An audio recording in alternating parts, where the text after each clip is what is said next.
માંગરોળ બ્રહ્માકુમારી સેવા કેન્દ્ર ખાતે ડાયમંડ જુબલી ઉજવણી અંતર્ગત આધ્યાત્મિક કાર્યક્રમ યોજાયો।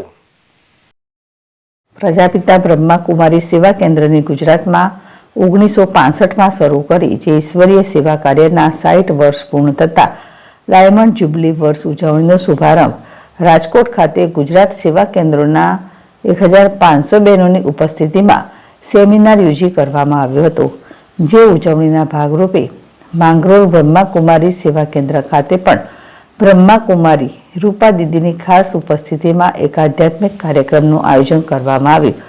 ડાયમંડ જુબલીના આ પ્રસંગે દીદીએ આધ્યાત્મિક અને સામાજિક કાર્યો વચ્ચે 60 વર્ષની સેવાનો સુવર્ણ ઇતિહાસ વર્ણવ્યો હતો અને ડાયમંડ જુબલી તથા નવા વર્ષની સૌને શુભેચ્છા પાઠવી હતી।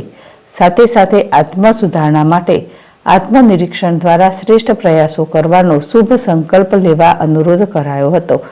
સમગ્ર કાર્યક્રમનું સંચાલન માંગરોળ સેવા કેન્દ્રના પુષ્પા દીદીએ કર્યું હતું। જીતુ પરમાર, ZSTV માંગરોળ।